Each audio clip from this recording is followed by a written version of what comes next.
Welcome back, esports fans. I'm Gil Frost, and we're here for game number 2, week 3 of the Overwatch Carbon series. We just got done with Luminosity and Team Liquid, where Team Liquid was able to pick up their first victory, and we're going to go straight into our next matchup, and that is Luminosity Evil. Or LG Evil, rather. It's going to be rough. LG is short for Luminosity. Yes, as it turns out, do the etymological root of that. But anyway, versus Immortals. And so this is actually the first rematch of the series as well, so it's pretty momentous. Do you have any initial thoughts coming into this matchup? I would probably favor the team formerly known as Hammers, LG Evil, with the green logo. That's how you know they're evil, apparently, especially in the Blizzard world, green equals evil. But it should be close-ish. I mean, these are the top teams, right? Immortals is up there at the top. LG Evil is the top team. I'd see Evil playing very well. There are some maps that I think Immortals has to win if they're going to have a chance. Certainly. I mean, this is a case where it's also very low pressure here for LG Evil. They are on top by a wide margin. They already have a victory over Immortals here, so even if they lose, they're not even behind in the head-to-head. This is all gained for them. Whereas for Immortals is still actually in somewhat of a rough shape, looking to bring things back for them after some losses that they probably weren't expecting, probably most notable now, to the other LG squad and LG Loyal. Yeah, no, and after that, because if that weren't the case, they'd actually be tied with Renegades at 3-1, and so this is something that they need to pull themselves up. Now, they're looking pretty strong to make it to the playoffs, just as things are standing, a little less than halfway through, but this is definitely a very important game for Immortals coming in. Well, let's take a look at Luminosity Evil's roster. As we're going to be coming in, this LG Evil is going to be, of course, led in DPS probably by Jake, but Train, Super, Vol, Avast, Rob 420. Most of those people have played on some damagey type heroes. Most notably, I would say, is Super playing on a couple of different ones. But what are your thoughts on this LG Evil roster? I think incoming to the tournament, we looked at this roster and tried to find weaknesses. And the ones that stood out to me were, how is Train going to play when we move over to DPS? And then we looked at it and said, Vol hasn't had the best of games. Dead wrong now. They've both proved me absolutely wrong. You look at that roster, which is also exactly what we were saying about Immortals coming in, is you look at the roster across the board, they're all above average. They're all very good.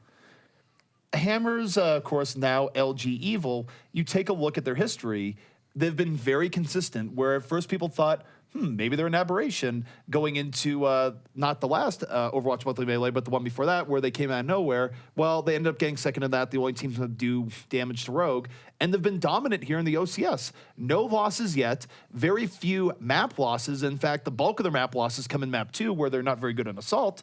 But other than that, this team has proven to be very versatile. They're not one-trick ponies. And more than anything else, they are a young team, so the degree that which they can improve yet still is undefined. I'm very curious to see where they go moving this forward. Yeah, a team certainly on the rise. And one player that's been on the rise, at least in my mind, is going to be our player to watch for LG Evil coming into this one. And that is Train, because it was somebody we had seen a lot of carrying. Do you like that? Former Hammer is Train. But we saw a lot of carrying from Jake early on. And then, Train was still opting to play some of these, more tanky characters in like the 3-1-2 compositions, and maybe playing backseat DPS to the likes of Jake. But we saw some amazing play last week, especially even on Widow, in the Widow v Widow battle against Grim Reality, no less, in the mirror matchup of what we're seeing here. But what else do we see from Train that we're expecting today? Well, from Train, of course, we saw him when he first came to prominence. He was playing things like Diva, but he has been more the flex DPS player here for this LG Evil squad, where what you'll see him on things like 76, where even when LG Evil runs more traditional, let's say a 3-tank setup, he's going to be in the back on something like a 76, providing that DPS option that teams have to actually get on. But to get through that, you have to get through the LG Evil front line, which is easier said than done. You mentioned that he beat Grim Reality when it was Widow v Widow, which is great, but Grim's not necessarily known for his Widow play. Of course, he's got your hit scan. If he beats Grim Reality 1v1 on a McCree, then I'm ready to crown Train. Yeah. But no, I mean, he's going to be important at very least. And actually, even I maybe even misspoken there. He did really well, and Luminosity Evil was able to find victory in that game off of some key kills from Train on Widow. But honestly, Grim Reality had a great game on Widow as well. Yeah. It's just that the pieces didn't come together in their favor. But let's take a look at Immortals' roster in that case, as they're going to be coming into this with a thirst for vengeance. Grim Reality, as we were just talking about him there, been playing a lot more Soldier coming into this event than McCree, as he's been most known for in the past. Agilities, of course, rounding out their DPS. Nami and Hyped, normally playing those tanks, but Hyped, of course, flexing in onto the likes of Tracer. And then, of course, the supportive Athan Verbo combo. What stands out the most for you, ZP, from this Immortals roster? Well, what stands out, of course, what is great that we've talked about at length before, of course, Grim Realities and Agilities, very consistent. I'd say Agilities of the two has actually been the bigger player to watch with recent contributions. I would say the part where Immortals has been struggling recently is if you think about the last meta where they were incredible, they did things like winning NGE and all the rest. The problem that they've run into is that in the current meta where you're seeing more 3 DPS, Hyped is not playing his Tracer up to the same level that he did his diva, where he was undisputably one of the best divas in North America. He's not necessarily super bad or anything like that when he's going here, but he's also not bringing out a crazy soon level of Tracers. So Immortals was once a team where you could say all 6 players were playing at a very high level. Now you could say they're all playing pretty well, but there are some weaknesses. And I think that their triple DPS part of things when they run it is not quite as dominant as what they used to be able to run in previous patches. They run a lot of 2-2-2, and I think they should continue to run more 2-2-2. To your point, just to elaborate, Hype has not been playing at the level he needs to be the third DPS, not to the level that these other teams have, but he can still off-tank very well. He's a very good flex tank. Play to what you're good at. And he's even played some pretty decent Zarya. Definitely not as strong as his diva, but the inconsistency on the likes of Tracer is definitely something to look out for. Another aspect of that is we've talked about Immortals' confidence in their tank positioning and positioning around their tanks, and how they don't necessarily feel as comfortable pivoting around Nami without that second tank in their pocket. And so I definitely think Type could help make that happen. But our player to watch coming into this matchup is actually going to be Agilities. And we talk about... we put it as his little moniker, former Genji main, because last week especially, he played incredibly well on Roadhog, and even though we've been seeing a lot of these top-tier Genji players focusing on that, Genji Shatter would be a great example of that, we've actually seen Agilities have maybe even more of an impact on Roadhog.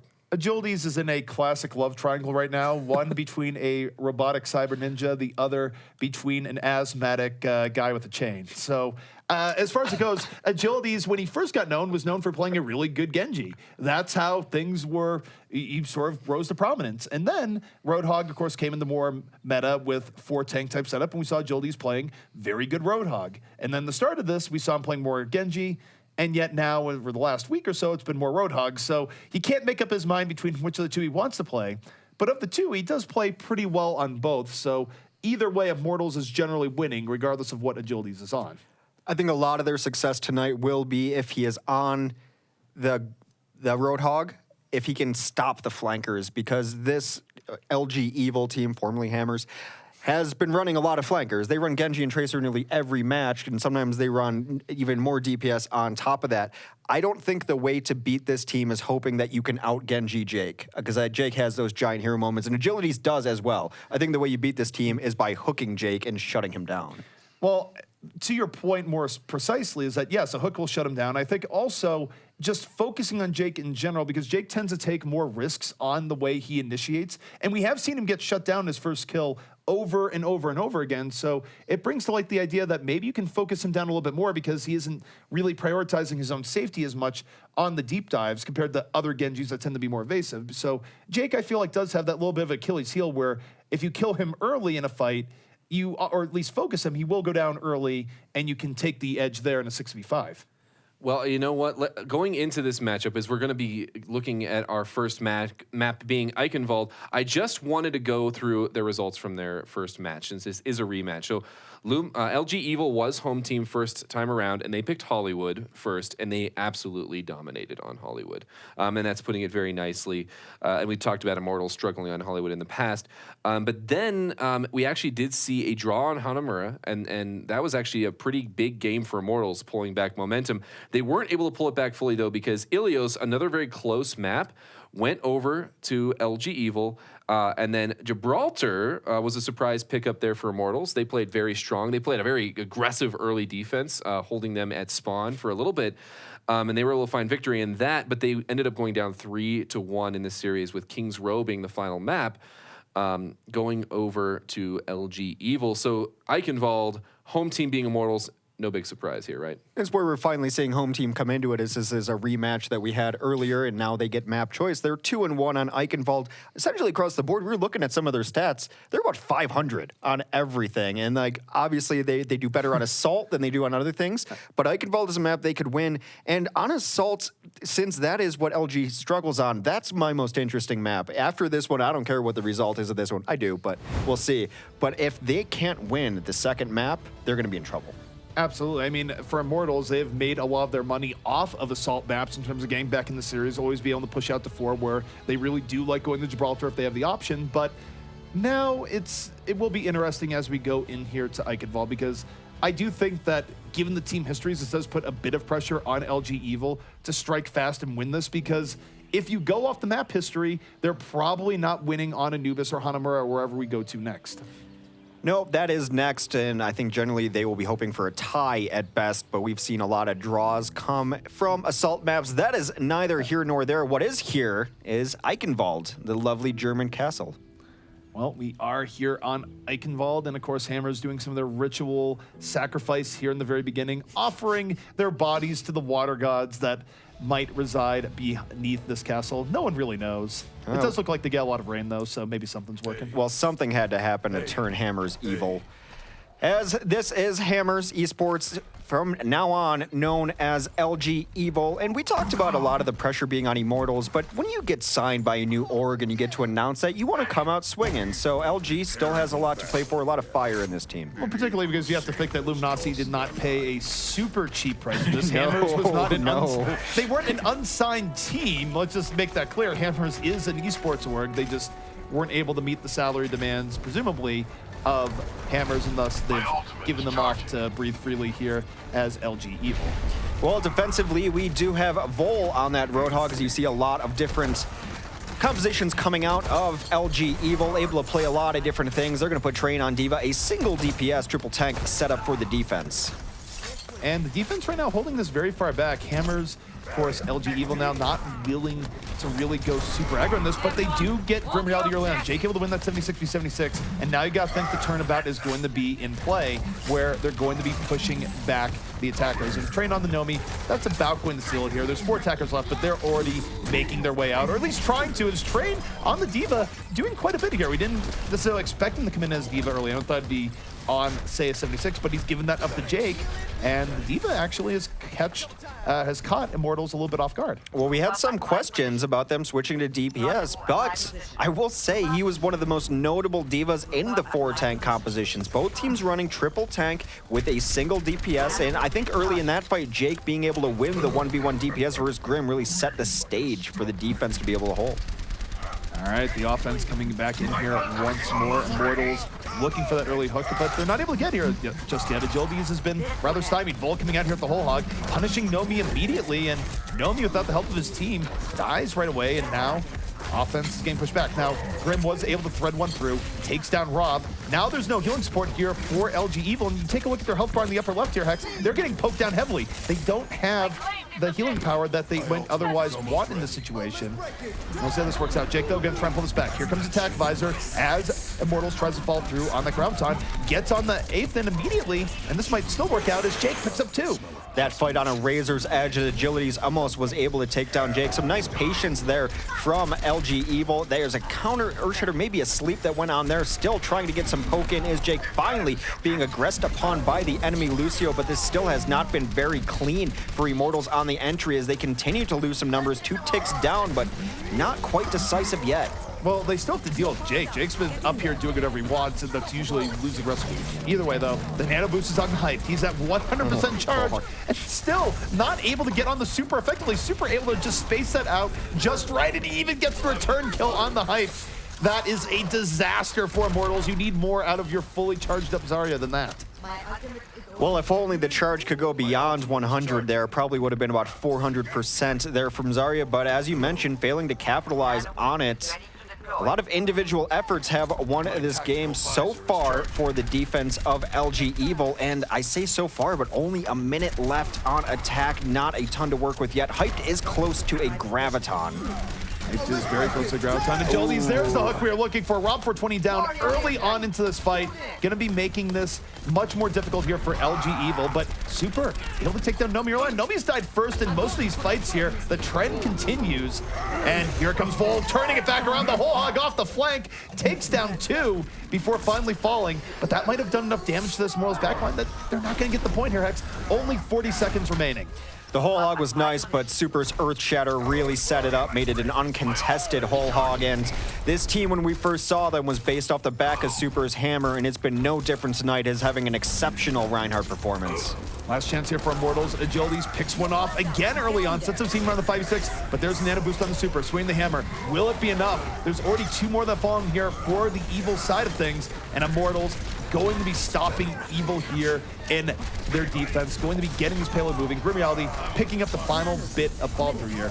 Still have Vol on the point, but he's just far too outnumbered to make this work. So, LG Evil on the very final push, not able to hold it in. Immortals finding a way through, but it took everything they had here, Hex. They have very little in the tank as they move in the second. That's right. They should be able to get some push here for the next couple of minutes as defense will hold pretty far back. I will say Nomi hitting a charge on his Super really opened it up, took care of the big problem that LG Evil has been presenting. Grim up here on the flank, waiting for his team to call out that it's time and it's safe for him to go. Super takes down Agilities off screen, though. They have got this high ground. He is going to get on Rob immediately.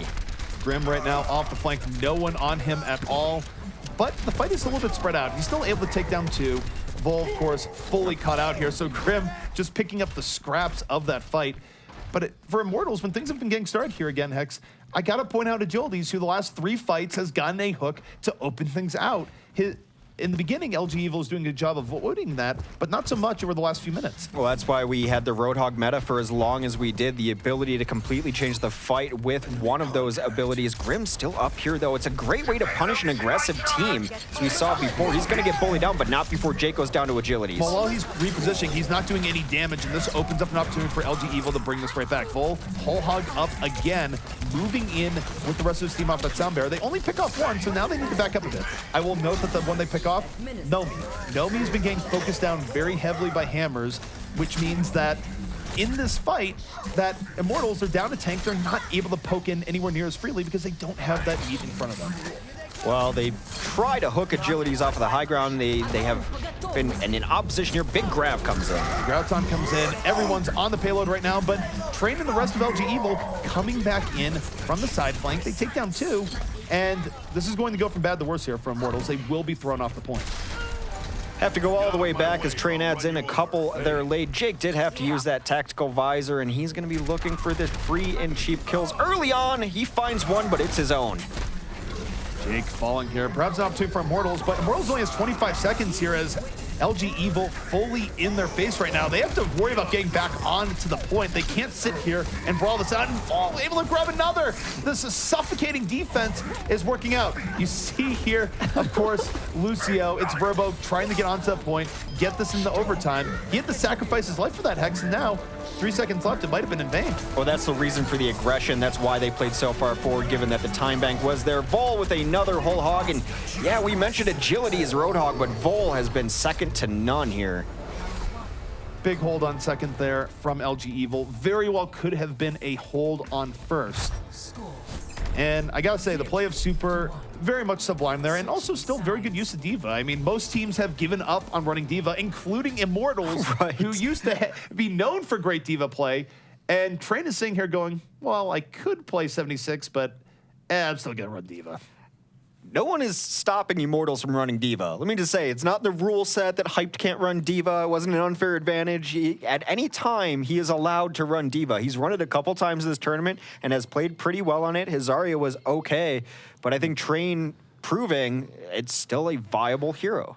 Now, one thing I think is worth noting here, because we've been seeing it now for several matches in a row for Immortals, you're still getting this trend where Nomi is dying early, period. He was the first pick-off in at least 4 to 5 fights there, I believe, in that last round, and you can't be having that as a tank. Like, yes, you need to initiate as a tank, but whether it's his support helping him out behind him or him just going too far deep, good focus by the LG Evil squad. Take your pick as to what is the culprit. The point is that by death 2 or 3, you really need to be making adjustments so you're not being the first one to die, because that just really cripples Immortals and how they can really attack from there on out when they don't have that shield in front of them. Absolutely, and whether that's getting a bubble from your Zarya to help you out, an allied shield, or having a D.Va come in there and take some of the damage. D.Va is better now at stopping Roadhog hooks, as well as the change to her defense matrix allows her to block that shot incoming, and a change to hook also helps her step up there too. So again, I'm just going to keep harping on D.Va coming in, but we'll see. On the offense for LG Evil, they're going to run 3 tanks and a single DPS. The DPS this time, though, will take to the skies. That's going to be Jake on Pharah. I'll note that here that this is not an all-in on Pharah. Jake is going to have to make his own opportunities, but Jake is used to this even when he's running Genji. Oftentimes, he's just the lone guy on the flank, and it's more of a distraction for him rather than looking for the big DPS opportunities. It's a little bit of a different way to go Pharah, but first fight here is underway. LG Evil not wasting any time and getting in onto this point rather directly. Agility's having to back off, but while he's backing off, big opportunity for LG Evil to get early pickoff, and they are all over the point right now, Hex, just looking for this first kill. Raining a lot of damage. Support goes down as Jake takes down Verbo. Grim also down, so no great response to Jake. Train cleans up Nomi. This is a 3-kill start to LG Evil's offense. Not looking great for Immortals. And I think part of the method to their madness in putting Train on the D.Va here is that maybe it's not the absolute best hero of the run, but he's getting in Grim Reality's face over and over again and really mitigating what he's able to do in this fight. Now, maybe that's why he's on the Tracer now. Back in and around, gonna be able to avoid that D.Va a little bit more efficiently, but LG Evil still with a man advantage here on the point. And Train just picking up kill after kill in people's faces on this D.Va. Picks up 2, and this payload already on the way. Vol also showing us the power of decreased spread on right click, as even if you dodge a hook as Tracer, your life is no longer guaranteed. And look at the bank they built up there, ZP. Nearly everyone is going to have their ultimate. What I want to see is Train's approach here going into the next fight, because I'm telling you, I think Train is just going to go in on Grim. Again, he's been the story here on this D.Va, and he's forcing the rest of Immortals to have to win in lieu of having Grim support all the time. We'll see what works out in this next fight. I love that you're running 3 to 4 tanks and you put your own DPS back onto the point to push the cart. The self-destruct gets nothing over top. Look at this fight coming around. Verbo's already down. Immortals have gone too far in. And here's Super looking for a chance to drop the hammer, but no, he's going to get dropped on the hammer in turn. Agility's moving in off that Graviton. Cleaves through 2. Late Sound Bear coming out here from LG Evil, and this is a bad fight to lose. I don't think it was a great bad fight to lose. It was a strategy that, even given the diversity we've seen out of LG Evil, we hadn't seen before. They rotated everyone around top except for Jake, who was sitting alone on the card, and the rotations coming back didn't give them the positional edge that they were looking for. All right, LG Evil coming at this one more time. A lot of their advantage has been wasted in terms of having a bigger ult bank, but they didn't need to win the first fight. Jake, of course, now on the Genji. Gets hooked in, but save!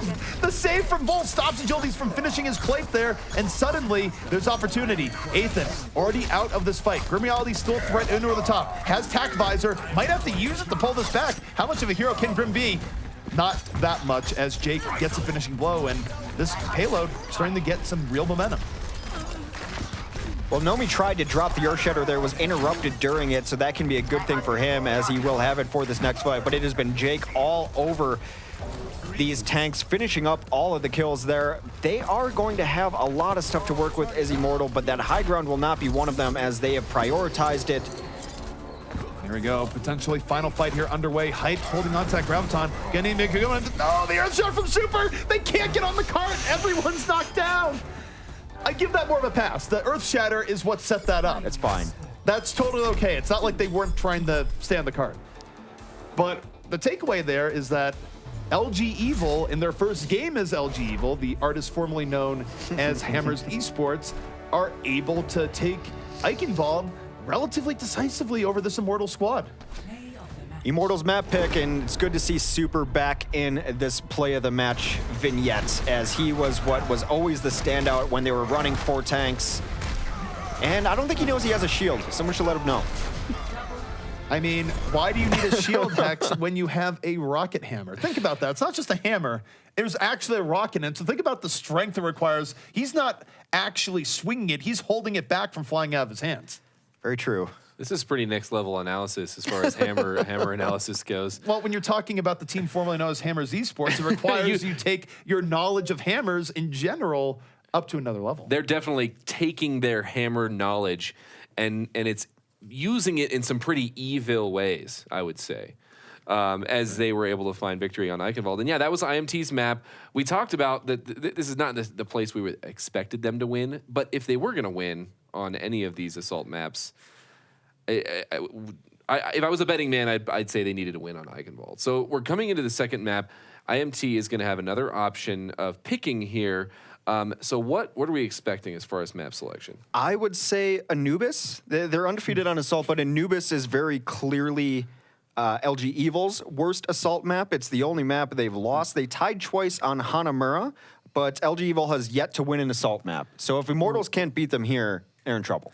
If there was a list of things that Luminosity was getting when they decided to pick up another squad, and you had like the check marks here saying what they're good at, it's like good at pretty much everything, highly versatile team, and then you have a column, wins assault maps. X doesn't actually happen, or at least hasn't happened so far in the OCS. Yeah. So that's just one of those things where, maybe a competitor's like, they have a check mark there, but they don't have nearly as many check marks as LG Evil has had overall. So they can probably spot this map to Immortals, which is more likely than not given their history, but we'll see. Maybe they've made some necessary adjustments. I'm picturing, like when you're comparing products, in a guide, like that's the one thing that's like, man, we need to upgrade this to the premium version of LG Evil to get that. Well, they're going to try to upgrade themselves right now coming into, it does look like it's going to be Temple of Anubis. Jake played Pharah and Genji there. Are we going to be seeing the same thing here on Temple probably? If there was a random hero button to pick, I think Jake could do that and be fine with it. Also, we should get one of them, a little question mark hero. Yeah. We just need more props in general. Just throw it up on the desk randomly. What do we got? Someone actually Primal Rages. We get a shot of someone throwing the Primal Rage right at Gil's face for no particular reason. Although then, I want to say last week when you said something about vomiting on me because of a certain play, we will not mention the specifics of that in game. I really wanted to get up and grab my other jacket. I thought that'd be pretty good, but I couldn't sell out to the bit. I'm sorry. Some say I'm a projectile DPS player in real life. Don't worry about it. IRL projectile DPS coming out here off camera, unfortunately for everyone. But yeah, Temple of Anubis, and let's just look at the map progression, the story of the maps here for Immortals, because they are up against it. They lost on the first hybrid map. They're going into Assault. This is where they actually pulled out a tie, or draw rather, on this on their previous game. And now, if you win in that one, which they really need to win on that one, you come into Control, which was another close one, and maybe you can come out. I mean, if you win the next two, you come out 2-1. Then you're going to Escort, but I guess the point I'm trying to make is you need to try to have at least a couple of wins coming into Hybrid, because Hybrid's going to be rough for them. I think if they don't win Assaults, this series is already over, in my opinion. Yes. If they tie Assaults, you're going to get bullied in the next one. They're not good at Control. Escort has been a mixed bag at best, as a lot of this stuff has. They have to win Assault. They can't tie it. Well, again, in terms of Control maps and why it's so important that Immortals needs to win here going to Anubis is that on Control, you couldn't get two more different stories than Immortals and Hammers, where Hammers, they love Control. They win on it all the time. Immortals, it's their Achilles heel. So, I mean, if you're talking RPG stats here, one is a 10, the other is like a 3. So certainly for Immortals, they have to win here on Anubis. They're probably going to take the L on Control. And then for them, they have to hope that they're practiced enough on Gibraltar to win that and then force them at number 5. I feel like that is the most likely path to victory here for Immortals, because they're already in kind of a rough shape. They are in rough shape indeed. And with how this team formerly known as Hammers, that is LG Evil, I really need to stop doing that, because it's gonna like become natural, and then I'm gonna have some issues. But we are going to see them face off right now as Immortals tries to tie up the series, and with their backs up against the wall more so than ever before on a second map of the match. Take it away, gents. Well, we are here on Temple Anubis, and Hex, we're going to see if LG Evil, if their new branding as part of the Luminosity organization is going to help them here on the defense. We'll see. I mean, for them, their best hope, their best result, I should say, in Assault thus far has been draw, so they have yet to win. Yet to win. I think a lot of that, when I think of them on Hanamura, just as an example, was their coordination towards going into the end is simply poor a lot of times. They were running a lot of DPS. It didn't really work out for them, but it seems that maybe even post Overwatch Monthly Melee, they've decided, oh, that's right, tanks are still very good. We don't have to prove the point to teams anymore that we can run everything, because they can run everything, and they've been beating up on people with more tanks lately than they had prior. Well, one thing that I think is interesting here from LG Evil is that they will be running the D.Va here again, and I think that in part Train is comfortable on this, but I also think it's part an adjustment to really just neutralize Grim, put a defensive matrix in his face the entire time, and see where things go, because that certainly was a big problem for him back on Eichenwald, and we'll see if it's a problem for him here as he tries to make waves here on Temple Anubis, although there's no water anywhere nearby. I'm not sure he's making waves. A full-on dive. Maybe those sand waves, you know, sandworm, same wave, same difference. Ethan is going to be on Zenyatta, hyped onto D.Va, so some changes coming in for this offense. Very excited to see how these players go. Agilities already takes down a Vast. That's a huge kill early on, nerfing the support. A Voss just a little bit too far up front, but now it's going to force the rest of LG Evil to play this 5v6. Agilities, no one's even looking at him up here. He's just like, all right, I'm just going to dash, melee, whatever. But while this is going on, Train is bringing it back. He's been having a wonderful time here on D.Va, both on Eichenwald and now here on Anubis. So we'll see if it's enough. Grim, though, with the Pulse Bomb, takes down Super, and that's a big threat off the tail. And yet Train still being the glue here in or the top. Agilities, stop trying to make that thing happen. That's not going to happen. Yeah. He went in 3 times and got nothing going on. And yes, you can 1v2 sometimes, but not those 2 players. And off of that, Jake's going to rotate to the low ground. I have to question some of the target selection there from Agilities. He might have been better off helping in the ground war. I know you have to force Jake to not do whatever he wants, but I think the target selection was fine. The problem was he wasn't landing his shots. It was just poor execution for the amount of time he had alive. It's like watching a guy in the NBA just like miss 4 shots in a row. It's never pretty.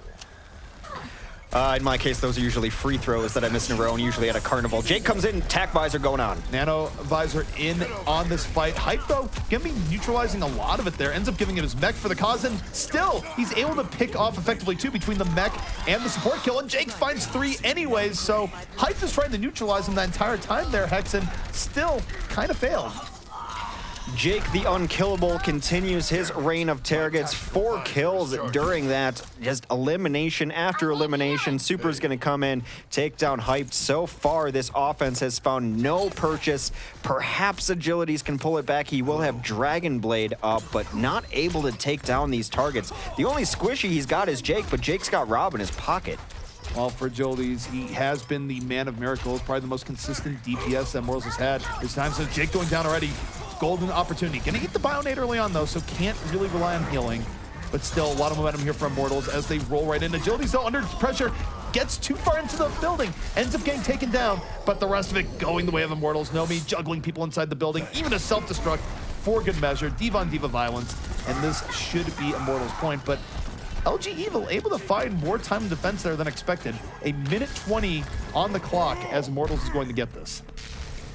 Yeah, very good for them. The nice thing for the Immortals attack, though, is that they didn't have to use the ultimate, so they're going to have a small advantage here. Train on the defensive Sombra. Even if you're not a fan of this LG Evil team, you have to be a fan of some of the compositions they run. Very unique. Train right now on the Sombra. We're curious how long this is going to last, but that is one very hacked Zenyatta. Does get Sunbird right after his Grim. Takes down super early on. Already a 6v5 opportunity here for the offense, and the defensive Sombra actually gets on the Nomi, has the EMP, and blows it immediately. That's going to undercut the rest of Immortals here, and it was certainly going to send this push the way of LG Evil, although we'll see. Immortals surprisingly living for a longer period of time there, but the hammer does come down from Super, and no kills from it, Hex. No, not at all. Ethan trying to get the Rapid Discord achievement, unable to do it. Why is Sombra so good on this last point, ZP? That is a statement that I'm not sure is quite Really? a fact. I like it. It's not terrible, but there's an opportunity cost here. The upside is that you can hack the packs, make it so for any longer fight, it's going to be difficult to use them. Also, when EMP is up, it makes it difficult to get a flawless fight that you need on Assault. We see her on this point more often than we see her anywhere else lately, though. I think a lot of it is those packs and the flawless victory. Also, when a team runs a Zenyatta, you're begging to get Sombra on as well. Very good against that Zen, and that's where you see most of the priority target going. They're going to push them back at the very least. And right now, Train is under a bit of pressure. Going for the hack, but does have EMP. He's going to use it soon here. Grim has already taken down 2, so this could go from bad to worse if he doesn't invest with this EMP. Should be coming out here in just a moment, waiting for his chance, and there it is. EMP going to connect. So even though Grim has done a lot of work here, there is an opportunity for the defense. Sound Barrier comes in, and yet Hex struggling getting kills, but there it is finally. Jake getting in onto D.Va. Grim is going to fall. So even though Immortal still has a presence here on this point, Jake should have enough room here to push him back, especially with the nano boost helping him out. That is a full cleanup there for them. And I have to say, given what we said coming into this map, it'd be very good for LG Evil to just give up the 1 point and hold last. It gives them a great opportunity to tie, and we both think that a tie for Immortals Sip won't be good enough. Jake working on his jumping skills. I've seen this story before. No rocket incoming out of nowhere. Jake will live. I know someone who's been playing Zelda this weekend. Jake really getting in tune with his inner climber. But yeah, he does get in here to the top, has Tac Visor ready, Train very close to getting another EMP up. So long as he has EMP up, it's going to make it very difficult for Immortals to have a successful team fight. But Immortals now looking like they're going to engage. Jildy's pulls back, so they're forcing Jake out of position, slow playing this a bit. But the EMP is up, and there's a whole lot nothing going on here as Hyped is going to fall. Now, we do have effectively 2 kills with the net coming down, but Hex, the offense is being very slow to commit. Still a commit, but they do get 3 there despite the hack. The late EMP should go off and get a couple. Sound Barrier, I think, came off right before it, though, so they're not able to stop that. Both kills coming in from Ethan and Agilities. They're looking for the cleanup. 2 ticks already. While the attack flies are coming in, Jake in off the flank has 2. Looking for the 3rd onto Genji. Has to reload at the very last moment. Agilities takes him out, but the damage has been done. Yeah. Once you take down 2 with the flanking 76, that's it. Now, it is worth noting that LG Evil did give up 2 ticks during that last fight. It wasn't anywhere near as clean for them as they would have liked, so Immortals does chip away at this a bit, but with only a minute 43 left, Hex, they're pretty much under heavy time pressure now. They do have to commit a little more, I think. Your point is extremely valid that it seemed like it took them very long to decide to go in, ate a lot of chip damage, things like that. Giving up that chip damage means that you're going to be fighting into more ultimates than you would rather like. Train has been committed to this Sombra for sure. Well, he committed to the Sombra. We'll see if he can get EMP up in this fight. This is a good opportunity here for Immortals. Otherwise, you have Winston in the back here creating a bit of chaos, but they're also not getting on the people effectively.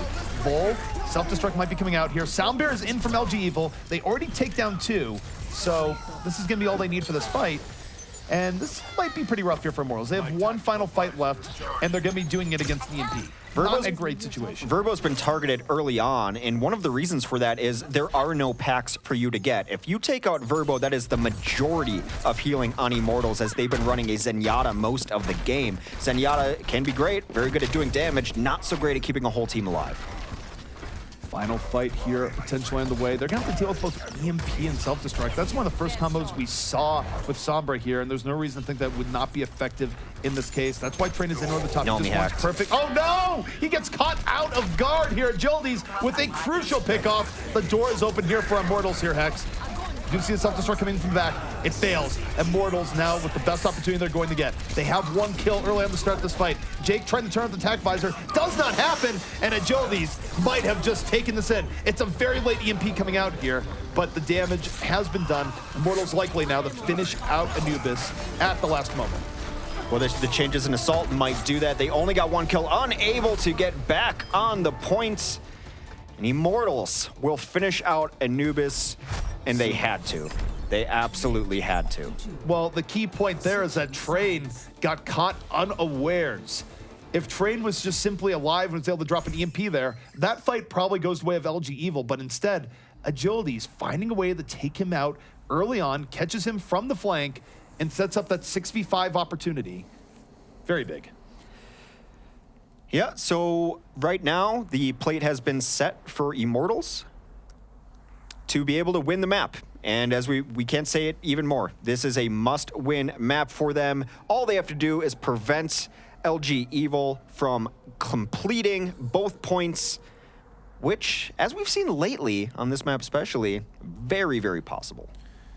Certainly a thing, and man, just thinking on that last fight, that is, on one hand, I want to blame Train a little bit, but such a good play by Agilities to bring that back. And the most important thing to note here, too, is that they did finish with time left on the clock. So no matter what LG Evil may finish out with here, Immortals still gets that final opportunity to get a third point by attacking point A. That's very big indeed. So now it's going to be LG Evil, a little bit more in the hot seat, but potentially if they're able to take first quickly and get a quick momentum attack on second, they could come out with the time advantage. So we'll see. History is not in their favor, but maybe they've made some necessary adjustments.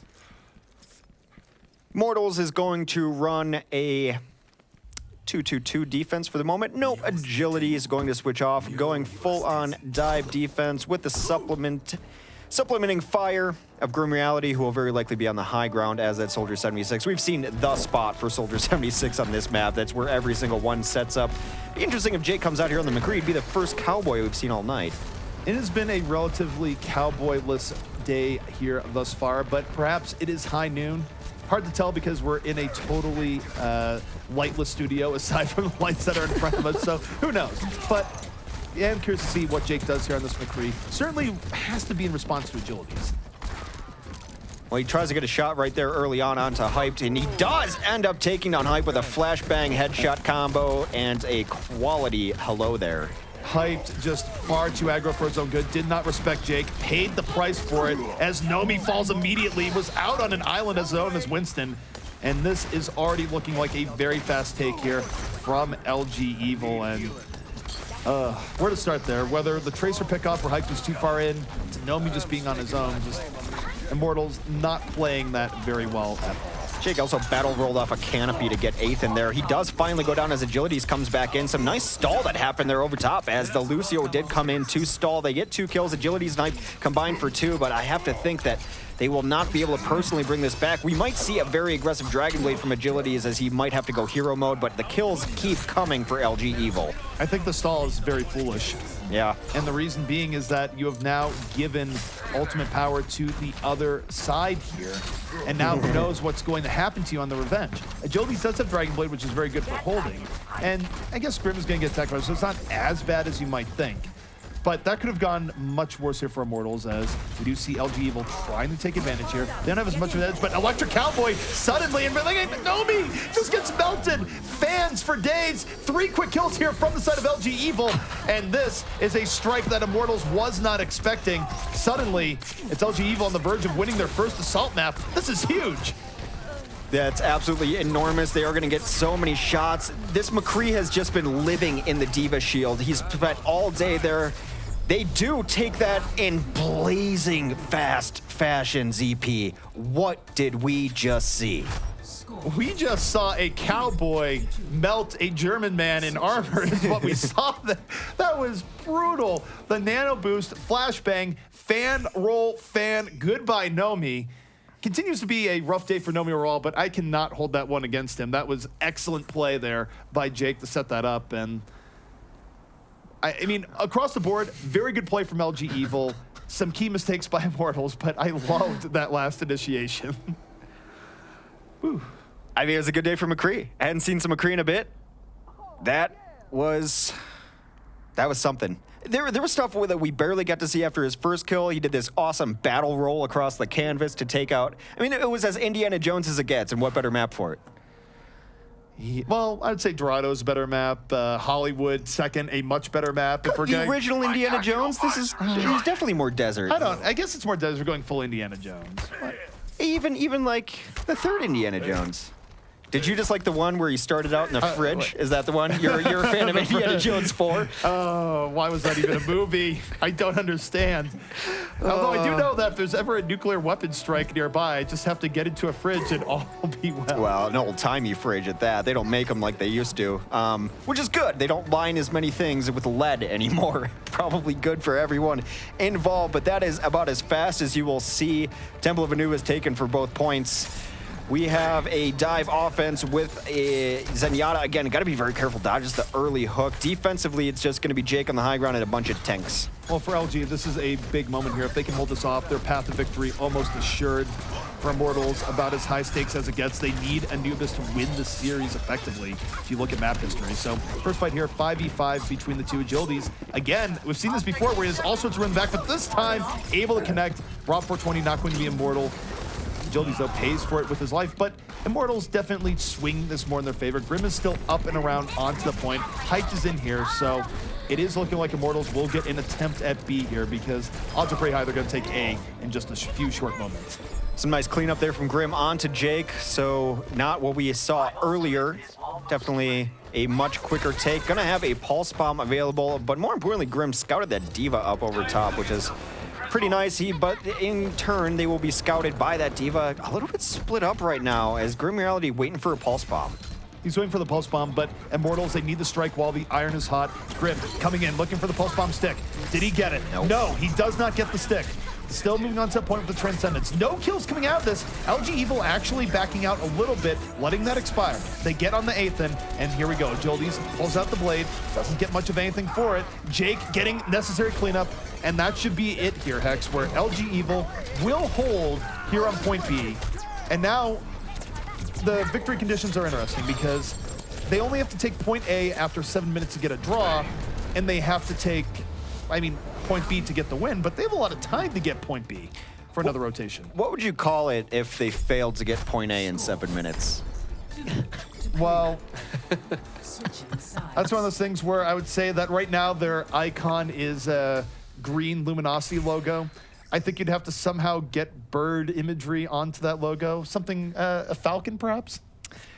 Oh, the poor Atlanta Falcons.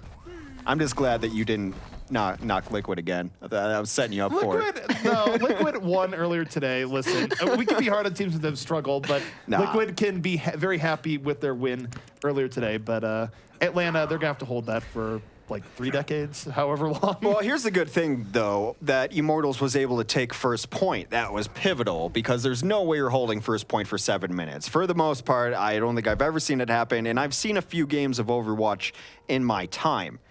However, 7 minutes for both points? Possible. It's Anubis, after all.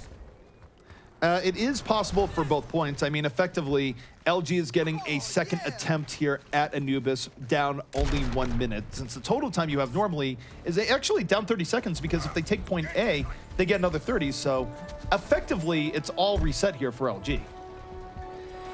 All right, well, Luminosity Gaming is going to keep Jake onto the McCree, as he has played a really nice McCree.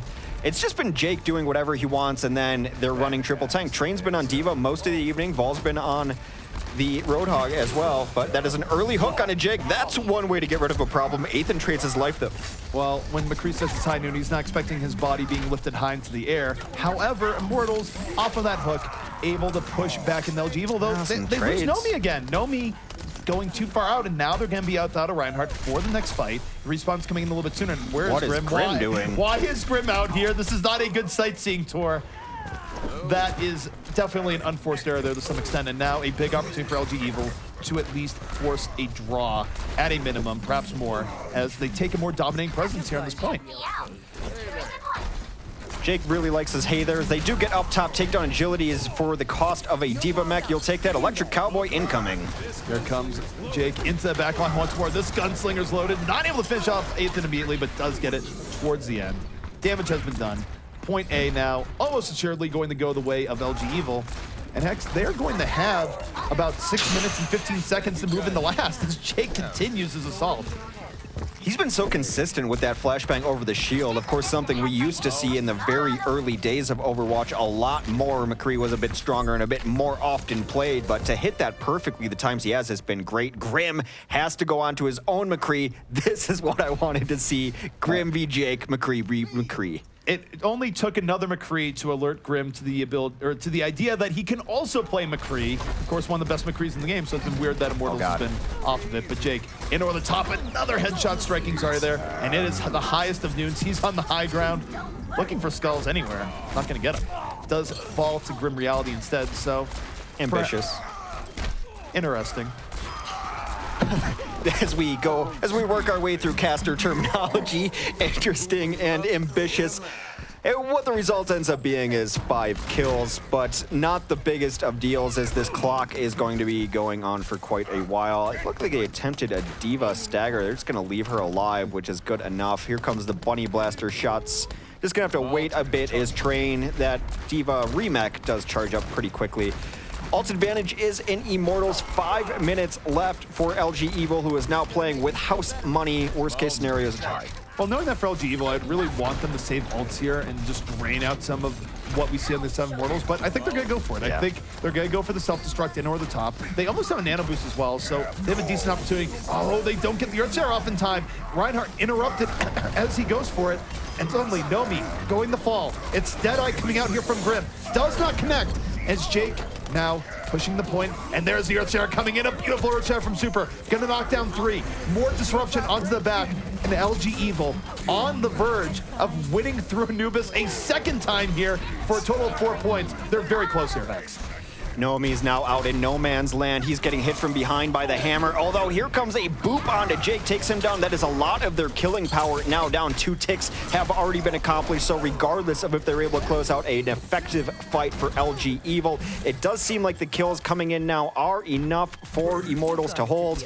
And one of the reasons you don't see D.Va that much anymore, stagger time. Sleeper. Oh. Now Charger.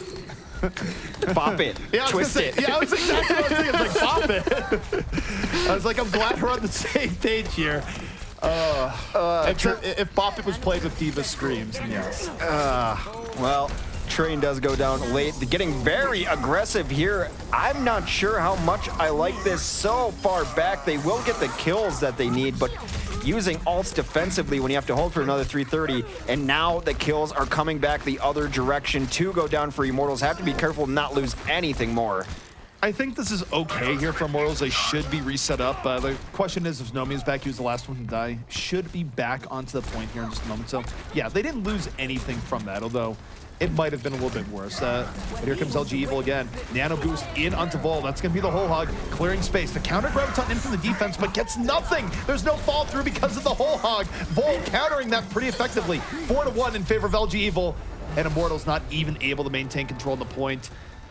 This has gone from bad to worse here for Immortals, Hex, because this was the map they should have won. This is the map that LG Evil has struggled on all throughout the OCS, but they pick up their first assault win here, and suddenly Immortals, just to keep things alive, has to find a way now to win on control. Far easier said than done. I said that a tie wouldn't have been good enough. A loss, definitely not. I don't think they were prepared for Jake's McCree. I wasn't prepared. We were not prepared. Well, there is a reason why you do see that Illidan spray everywhere. I'm just sad this wasn't the Electric Cowboy double roll, because that was good. One of his worst plays of the night right there was play of the match, but that's okay. That's how well he played. He played great all throughout on that McCree, and that was definitely the difference for me. Yeah, I'm not going to lie. I am not satisfied with that McCree versus McCree matchup. No, not enough. It wasn't even really them versus each other as much. They both had a few things that they did, but I feel like Grim just didn't have the same support behind him. So I guess really taking this apart, how were they able to get second so fast on their first assault? Electric Cowboy. Electric Cowboy, right? On the very first time around, what more can you say? Nomi got flashbanged over the top, and before he could even exclaim, guys, I'm getting focused, he's dead. It was electric, fan, roll, fan, gone. There's really not much more to say. I mean, it was a very nice initiation coming out here from the side of LG Evil, and clearly it caught Immortals off guard, and frankly, caught the cast a little bit off guard too, that it was that effective. When McCree's getting supported like that, he becomes a terror, and I talk a lot about time to kill. One of the only heroes with a better time to kill would be a Widowmaker, but you get flashbangs and headshots on most heroes, they're dead. Fan for the big ones. Fan used to be more powerful, if you remember that back in the day, but he was living in the defense matrix. He was living inside the defense matrix. They couldn't get any kills on him. They worked so well together, and yeah, it was just flash and roll, headshots. He wasn't missing much. I just had my head in the clouds there for a moment, thinking of a pre-nerf Fan the Hammer combined with original nano boost. Oh god, that's what I'm saying. This is what keeps the casters would up never be late saved. Like, he would take like no, please. Well, and it seemed like Nami was getting focused a lot, and we asked this a little bit about Messer, I think, in the previous game. But is that just Nami's out of position? Is he not getting the support? Is it really just good focus fire from their opponents? Like, what's going on here? He's the only tank, and he's the only thing that's going to stop McCree from doing whatever they want. So they take him out. Then McCree's sitting on the high ground, and yes, he can get hooked or something like that. Well, they were running a Roadhog, so it wasn't the only tank, but he's the only effective shielding. So when you get the shield down, and that's always been the pivotal war between a McCree and a Reinhardt. Can the shield go down? Then I can win. I think it's symptomatic of the fact that we have been seeing Immortals run different compositions compared to the last patch, certainly. But I don't think there's any getting away from the part where Nomi has definitely been having weaker games over the past 2 weeks. He's been dying first in a lot of these team fights throughout even today. You can't have that happen that consistently as a tank. I think teams have been keying in on the fact that he's been going in a little bit over aggro and punishing him for it. Even on the defense there where they were diving into the spawn point, who's the one person that dies as they're backing up? Nomi. So I think it's a mixture of things. I think it's part their shot calling. I think it's part how much support Nomi is getting. And it's also Nomi not adapting to these things and going, well, wait, every time we do this, I die. Maybe I need to not go in as much. I need to change what's going on. But he has been getting focused down early quite a bit. It does seem like they're having a hard time finding themselves, if that makes any sense. I mean, they picked up May on second point, trying to make that work. That clearly did not work. I think we saw a few seconds of delay, but didn't get any key walls. Certainly didn't have enough time to get Blizzard up. Then they're like, well, I guess we'll pull McCree off on the second point. And we saw how that worked in the end. McCree needs a certain amount of space, that mid-level of space to work. And once the rest of his team died, he had to get on the point, but it was too late. And they're multiple issues. I'll kick this dead horse while it's down, but who was playing Maid? It was hyped. How was their other McCree successful, living in a diva matrix? Would have been nice if Grimm was able to live in the matrix. Yeah. And I'm not going to touch that reference there. That's a little bit better than the Great Gatsby as far as timelines go. I mean, none of my references are good. You've worked with me 2 weeks now. You should understand this. I don't know. I like them. Okay? I mean, when you're living in Sometimes Diva's defensive matrix, you don't have to dodge bullets. Oh, wow. See, he's so That's much funnier than I am. good. It's Holy tragic. cow. I am impressed, actually. We planned that. Planned it. I totally set that up for that. Clearly. Yeah. This is all rehearsed, okay? It's just like... Anyway, so we are going to be moving along to Control Point. Immortals picking this one, and they're picking Oasis. What have we seen from them on Oasis? This has been the most predictable map draft ever.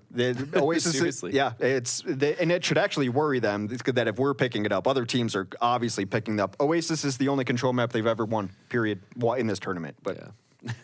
You're going up against Hammers. They're really good on control. You just failed to put Hammers away on Assault, which they've been historically weak on. Good luck, Immortals. And they did pretty well last time, okay? They brought it to 5 rounds, and I think they even got up 2 maps early. But then there was the epic Train versus it was the Widow matchup, Train versus Grim Reality, and then the rest of LGE just kind of cleaned up on the Ruin stage. This is a lot of recall coming back here. I'm just so used to making all these references to pop culture. And I'm like, oh, yeah, Overwatch. I got to remember that, too. Not even pop culture. It's like 20-year-old culture. Formerly Not even known culture. as pop culture. But, yeah, we're coming into Oasis, and I mean, maybe they feel better about this because they can let their solo carries just, like, work a little bit more. They don't have to worry as much about the planning and coherent plays because they have not been strong in those areas. I think coming into Oasis here, if there is a path to victory for Immortals, it probably begins and ends with agilities. When they have done well on control, it comes off agilities having a monster game. I'm not saying that's a good thing to have to rely on here, but when you're going up against a team that's on the other end of the spectrum in control map success, they're probably going to need that and a bit more. But it's difficult because clearly everyone on the LG Evil squad has been playing quite well. So... And you look at Immortals here through 2 maps, have definitely had issues. So we'll see where things land. You think about where players would be on Oasis and Oasis different stages. It would be Grim usually on the high ground in every single one of these. And why Agilities has to step up is because the person joining them on the high ground has been trained every single time. They're getting very well acquaintanced, much of the chagrin of Grim Reality. He's been in his face entirely. So that has always been the plan against Immortals, in my opinion. LG Evil has done it better than most, so a lot of the burden absolutely falls on Agilities. Failing that, maybe hyped if he's on a third DPS, but it is kind of all on Agilities. Through no fault of Grim's own, they've just been focusing him very hard. Yeah, I really want to see Grim on Tracer this time to give him a little bit more ability. He has been struggling to find his stride. And honestly, the meta doesn't even necessarily favor the McCree. He's had a little bit of success on Soldier as well, but I think on Oasis, I'd like to see him on that. Agilities, maybe, Hog or Genji, depending on how he's feeling. And then I really think Hyped, just do what you've done best. Play the diva. Just play the disruptive diva in this one. Try to shut down the opposing damage players. And then let the rest of your team do what they do best. And hopefully they do that, I guess, is the main thing. Grim on Tracer would also allow him to avoid the diva. I think that should be priority one for him. He can actually get away from a diva. Yes and no. On one hand, you're getting away from the diva, but if you saw in this, Train was more than willing to just be in Grim's general area. And then at that point, you're almost playing some form of zone defense where Right. just, well, I might not be able to get on Grim directly, but I can get on the targets he's trying to get on, throw down the Matrix, and make his life very miserable. So it is interesting, the obstacles that Grim has had to work around here, certainly. Teams have been making it rough for him. Well, you know what? We've been theory crafting a little bit, but reality is upon us as Oasis is upon us. And LG Evil, they're up 2-0 in the series, looking to make the halfway point undefeated for themselves. Immortals, they're up against a wall, 2-2 right now. They are on the verge of either going negative or positive in their win-loss ratio, and they are going to have to win right here on Oasis. LG Evil looking to go undefeated. Of course, if you're just joining us, that is a team formerly known as Hammers Esports. Just announced today that they will be flying under the LG Evil flag.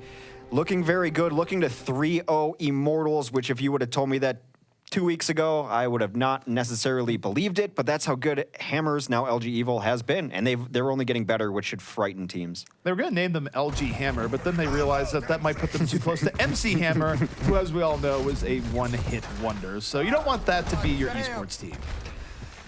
Well, too legit something. I'm done with that. All right, anyway, so they're coming in. Grim Reality is going to be on that Tracer, which is very good for them. What do we want to go? 4 tanks for LG Evil coming in. That was their classic style early on. Nomi takes his anger out on Super right into the wall. That's a paradigm shift for Nomi. Usually it's the other way around, at least it has been tonight. But because of that, Super's out of the fight immediately, giving lots of room to Grim Reality as he picks up 2. So Immortals coming out strong here on the University in Oasis. They're going to get that first cap. Could not have asked for a better opening for Immortals right there, and perhaps that's the adjustment they made. Make maybe Nomi play a little more aggressive. If you're being aggressed upon, we will back your plays, whatever they may be. Grim Reality trying to get some poke damage going around the side, gets plenty of it. Blinks out, is safe so far. Super takes down Nomi. We have Ryan games in full effect. Oh, Super immediately in there for the revenge, and Grim is so close to getting the pick up on the Vol. Does not happen, and suddenly everything going right the other way. 6v4 in favor. Jake gonna be taking a tumble down into the recesses of the library. Needed some remedial reading, perhaps, but does find Hyped and coming back. Makes it a double kill effectively with that last hook. And LG Evil striking right back. Immortals control short. I do feel like the library lower level is underutilized. Like, I think Tracers can play in there. I think knocking someone into there is good. It gives you at least a temporary 4v5. Of course, not the boop off the edge of the map, but evening up now, as that is another huge hook, takes down Hype. Immediately, they have to back out. Well, Jake right now is just crushing souls. Had a great last fight and basically stopped this next fight from even happening. Immortals just taking the reverse option there of the 2. That's what you get for making Roadhog try to read. He comes back angry, hitting hooks right there. And literate.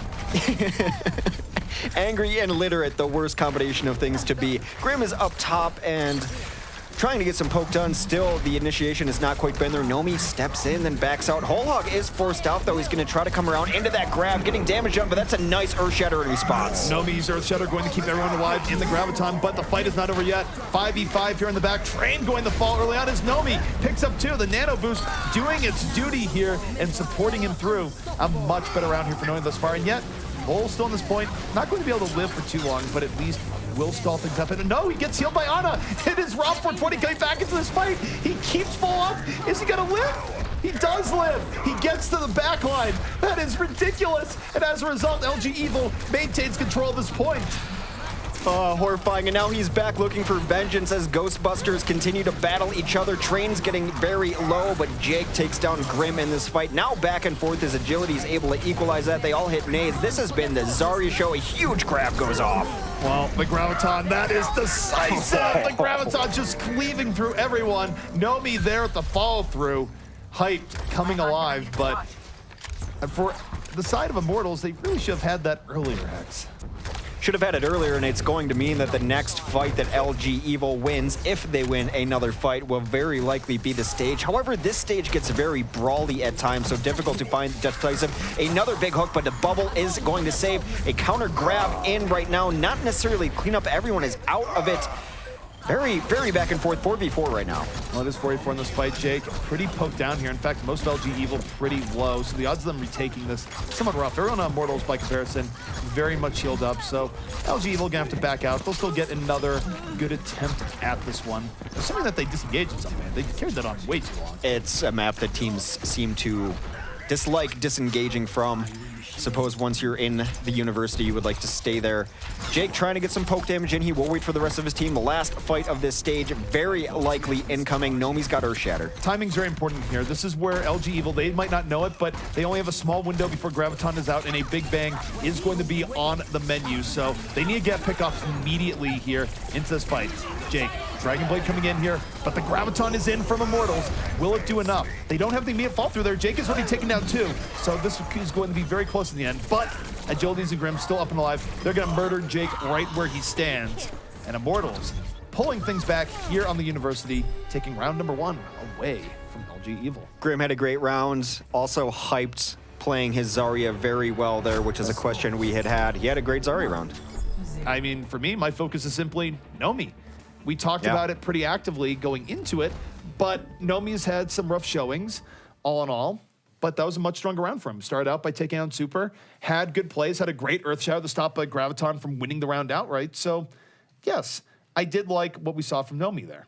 It's hard to predict comms or things like that, but it did seem like they let him off the leash a little bit. Go play whatever. You want to charge aggressively. You want to use Earth Shatters. We will back the plays that you're making. And it seemed like he was definitely making some more plays. We do to disconnect. That's why we're paused here, waiting for one of the members of Immortals to get back. So, they don't want to do a 5v6? Like, you know, you're coming off a pretty big point victory at the very least. You know, you're not feeling good? Sometimes you need to activate hard mode. That's Yeah, just right, that's how it exactly, goes. yeah. Right, where you do want to take the 5v6 because why not? Yeah, so it seems like it is Agilities with some PC issues, and he certainly was a contributing factor for their victory. Grim on Tracer as well. We talked about it a little bit before. Let's compare that to their opponents. Jake was on the Roadhog there for a bit. Compare that matchup. I mean, how did they vary in their impact?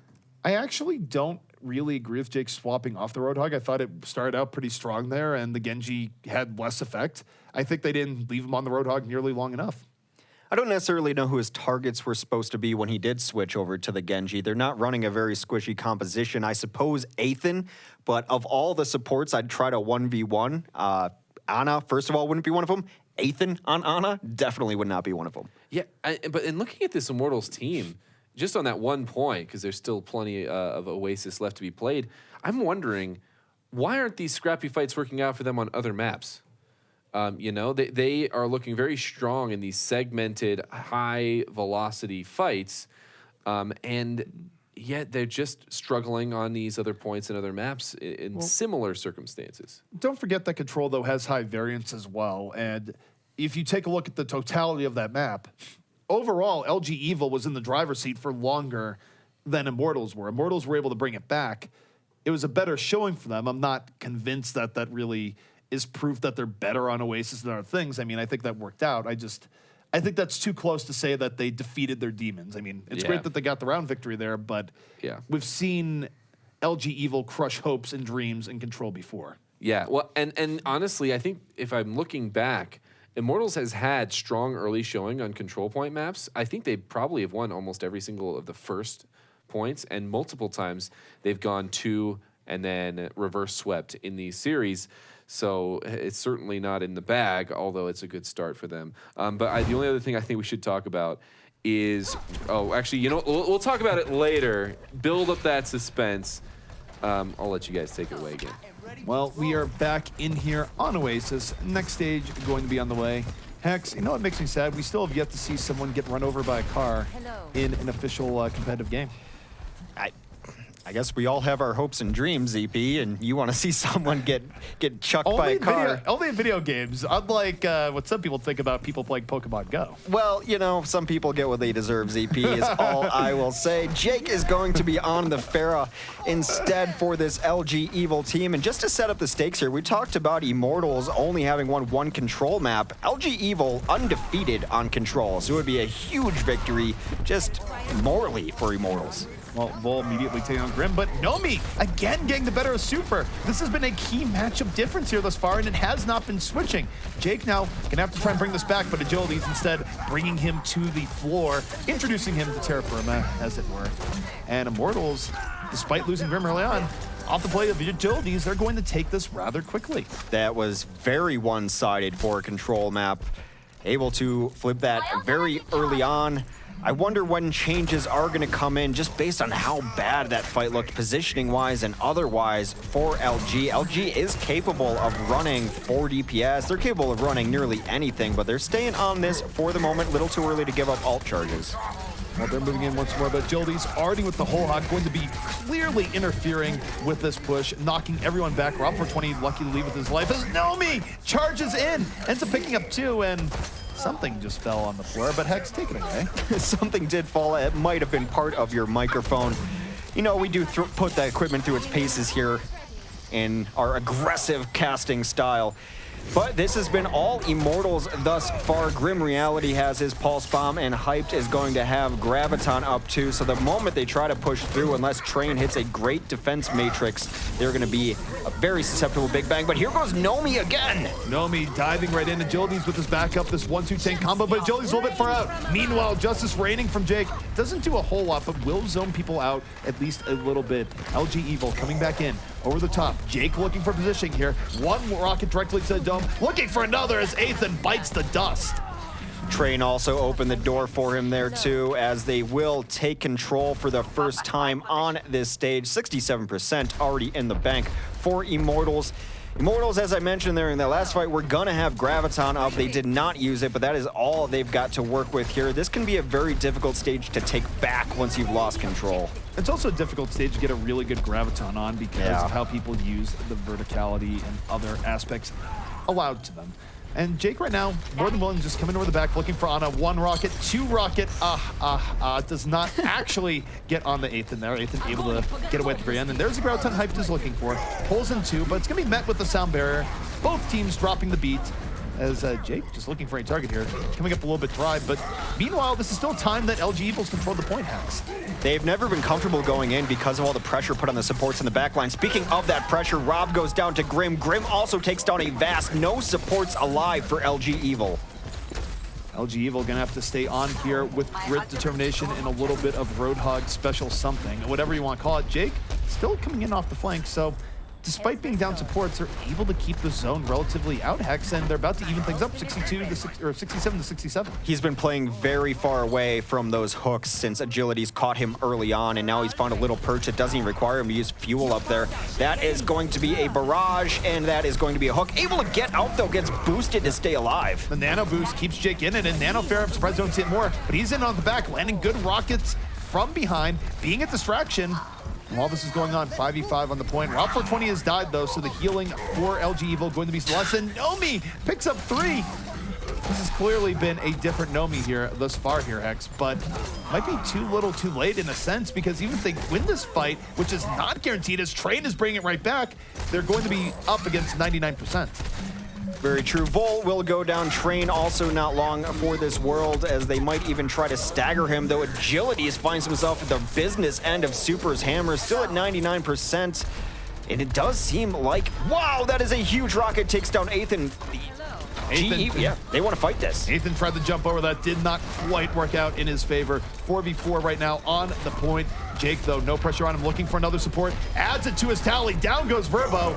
And this has been pretty good here from the side of LG Evil. They're able to stall out, get the reinforcements, and Hyped not able to extend the point. Got the grab. Did not get his feet on that ground, which is so important. No answers for Jake in the latter half of that. Once he played out of Agility's effective range, he never took any significant damage afterward. I've said it before, I'll say it again. I really like Nano Farah. I wish teams would run it more often because not only is Farah doing a lot of damage with every single rocket, but you're also getting rid of one of her, or many primary ways of killing her is that she's squishier with the bigger hitbox, but you're not going to one-shot her off a hook with Nano Boost. You're not going to do a lot of things to take her down easily, so I wish teams would run that a little bit more. It's a great combination with Barrage as well. As time and again, we've mentioned that her vulnerability during Barrage is unrivaled in this game. You're a stationary target playing against people with great aim. Well, I never know what Justice reigns from, Hex, because we never hear the final word. It's Justice reigns from where? A something. From Anubis? I don't know. Check my best guess. Anubis has no reign. Anyway, Jake's going to stay on this Farah, and why not? They've given him no reason not to. Now focusing him down more with the Ana. They've switched over. Grim is going to be on the 76. That is a direct response to the Farah, but using the architecture to his advantage, dancing around, getting free poking. A nice little knockback going to push them off a little bit. There is a flanker going in on them, but Grim ends up eating his own rocket. That is a huge kill early in this fight, as now, who's going to even contest the Farah? Hook also on cooldown. Delicious, nutritious, deadly. That's a Helix rocket for you in a nutshell. Jake coming in over the top, just landing good rockets to keep Immortals zoned out here. Hasn't ganged the 1-2 to get a kill, but it's still clearly affecting Immortals as they're positioning and having the back far, far away from this. And meanwhile, LG Evil has the point. It's so much damage. Ethan can't even really show his face without eating a rocket. The angle is such that Jake's been able to put down a lot of great damage there. A hook is going to come in onto Zarya, so that means Jake's going to try to go clean it up. Not quite yet, though. Still untouched in the sky. That is a Zarya who has boost on her, so maybe not the most ideal target. Look at this Diva save onto Jake. Jake getting his bacon saved from the Bacon Man himself in agilities. He's going to go down, and now Jake gets a second go here at Zarya in or the top. Very back and forth here as the stage of Oasis generally is, but Jake finding a way through, picks up Verbo towards the end, almost picks up a double there, and 44% 2-0 right now. LG Evil in a dominating spot. We talk about pocket healers keeping Farah's alive. His pocket diva has done work for him. Train, you're not always seeing it necessarily, but he has eaten so much damage intended for Jake, made him a real issue to try to take down out of the sky. Give Train the credit for keeping Jake alive over the last minute. All right, so for LG Evil right now, we do have 3 ults up already. Hype going to be looking for this early Graviton. Hasn't dropped it here just yet, but does drop it finally. Gonna pull in 3 there, but they're well protected. Hype only coming up with 1, ends up eating the hook from Vol and the barrage. The hook was just to hold him in place. And look at this flank here from Vol. No one's on him. That is a deadly scrap gun. And though it's back and forth, Agility's trying to bring it back in. Grim Reality takes a rocket directly up the rear here from Jake, and he's still in it, gets the long range hook on the Agilities, takes out both DPS for the side of Immortals, and LG Evil holds on. Jake still mostly untouched in the sky. Everyone eats so much damage on the way in that they cannot engage on the ground level at all. They just give that up for free? We'll see. I mean, now they have to stand the point. They can't have what happened last round happen again. Do or die here. Grim coming in off the flank. Tac Visor moving in. Ends up losing the Tac Visor without getting much from it kill-wise here. 5v5 on the point, and Jake does hit the mark. Takes out his counter in Grim Reality. 4v4 here. Immortals fighting for their lives. Pipe is going to eat a giant shot from Vol as they've taken to the sky to try to deal with Jake. Agility's trying to do so. Oddly enough, when they won Oasis, it was Agilities who had a great game on his own Farah. They don't have the answers, so Agilities gets hunted down by Train. Desperation in progress here. This is where they just have to get people on the point, period. Jake now playing goalie in or the top, just keeping Ethan away from the point. And we will see Grim on the point. He takes a rocket to the feet. Goodbye. Good night. He's already out of this. And a Justice with authority coming from behind. Jake with that final barrage. And that is going to give the round to the side of LG Evil. A lot of Jake and Bake going on there. I think you just gave him his new Twitter handle, if at all possible. Jake, we'll follow you on Twitter. Jake and Bake. Solid stuff. But in all seriousness, they had no answer for him. No answer at all. Even with Grim on the 76, he was getting poked down too hard. And meanwhile, you're focusing all that effort on Jake. There's 5 other guys on LG Evil who can make you have a terrible day, and they're doing just that. I've been so impressed with Train back on his diva roots. He's kept Jake alive in a lot of different circumstances where he should have died. In general, the thing about LG Evil is that while they have great individual play, the teamwork is second to none, and that's how you have players like Super that back in 4 tank meta were able to live under crazy diving circumstances. But next fight here underway, of course, we're back into the university. This is where Immortals started off with a round win. We'll see if they're able to do it here once more. No, not opening up with an early pick on the Super like he did before. Of course, as I said, that hook comes in, Super's going to fall. We'll see if Jake can work his miracles here once more.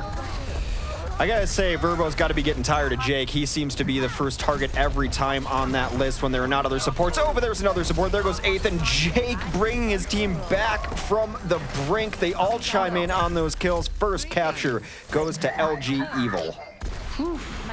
And there is a difference here, of course. Jake, the first time around here, was on the Roadhog, then swapped Genji. The Pharah is something that LG Evil has yet to have a good response for. And we do see Grim now no longer on Tracer on the 76, clearly having Jake in mind for the swap up here. Anything to ground the Pharah at this point. He's playing so conservatively, though, not letting himself get into great effective range, and then when he does see a chance, he goes in. That is a hook onto Vol. That's a nice first pick as Grim Reality finishes him off. And now Jake, we'll see if he can make the crazy flank play happen again. Coming in, gets on the Nomi immediately, but that barrage goes absolutely nowhere. Didn't have the support for it as Grim just slowly picking apart the remainder of the LG Evil squad. But 40% to 0 here, Hex. They gotta be feeling pretty good about where they're at. Uncharacteristic play from Jake as I just praise him for his conservative nature of Pharah going 1v5 into a barrage. Not necessarily going to work out. Maybe if he had his diva with him, it could have helped him out a bit. But now Jake, off of the Pharah, is going to switch on to McCree. We've seen how great he can be on McCree, too. Well, Grim perhaps going to get a taste of his own medicine here, going to have to deal with shadows of his former self, back into life where he drank whiskey in a saloon. I don't know, back whatever cowboys do. I think they work on ranches. Well, that's the more standard approach now, isn't it? That's not a gunslinger. This is a gunslinger. Jake coming back in from the back line. It's up to him here to take on Grim or Ethan, and he's not able to finish those kills. Meanwhile, on the other side, Hype grabs on Surge, pulling in 3. Agility's able to take down Diva immediately. 3-1, 4-1 in favor of Immortals, and that comes down to Jake there. Hex, he wasn't able to finish off that final kill there in the back, and he had the potential of taking both Grim and Ethan. If he does, it's a much different fight. The tragic thing about it right there was they weren't even looking at him. He had free shot after free shot and was unable to complete them like you said. Oh no. That is a Helix rocket to the toes. Does not feel very good. Why are they still coming out now? I think they're just bamboozled. They don't really know what's going on after that. But we'll see if Jake stays in the McCree. Is looking like he's going to stick with it. Really one more solid fight here from LG Evil with how slow they've been setting up. So must-win fight coming up for them here in a second on this round. And a lot's going to come down the train here. We'll see if the self-destruct will hit pay dirt. Train can come in over top. Jake will also have a Deadeye incoming as they look to combo themselves together. They do find Grim out there, unable to finish as the Bionade goes down. Grim takes out Jake in this most stylish way possible, but that opens it up for the rest of LG Evil to come in on the point. I think Jake's okay with that trade as both their bodies just fly into the abyss together. Flashing Soldier streaking through the night sky, but Guildy's now looking to bring this back. Hook in from the top. Hog on high action, but Train going to take the initiative there. Train and Vol pushing it right back here for LG Evil, and Hex, they are going to retake this point. And now they have to win about, maybe I'd say 2 fights to win the round and win the series. So Immortals in more of a hot seat than they might have expected. I'd like to see Super set up where he was in the corner, waiting for them to come in, hopefully get your team to bait in and then get a giant Earth Shatter It's generally what you're looking for when you put a Reinhardt in the corner, but of course the other team, when they don't see that shield around, knows what's up. So just gonna play really standard. They do let Nomi come in here and get some swings. Look for the flashbang, has missed it. Look for the Earthshatter, missed that too. Well, some shields just got ulted there as Jake looking for the flank, can't commit to it. Meanwhile, finds Agilities instead as Immortals coming in. 65 opportunity. Agilities is opening the door with his Roadhog play here. Super getting on to Nomi, so it's back and forth, but Agility's still at full HP. Looking for another hook, it connects! Finds this opposing number, but barely getting saved in time. The Zarya shield keeping him alive for just a moment, but it's gonna be Grim here. Nano boost on the way. Here comes Sacrifice, sleeping! What a sleep! Grim, not gonna be as much of a factor here, but he is getting protected. Healed up here by Ethan. The threat of the ultimate is down, but Train still in this fight as respawns are starting to come back in. That was one of the best darts you will ever see. So crucial right there. Train is going to be out of his mech and then shot down, but that does buy time for Super to at least come in. They are staggering onto this point. Here comes Vol trying to get back in there. They got some big bodies there. They need picks early on. Earthshatter doesn't hit either, but that's Grim with the headshots. They should be able to flip it back over. They do. Desperation time. Going to be too desperate for LG Evil, as Immortals, at least very good on that stage.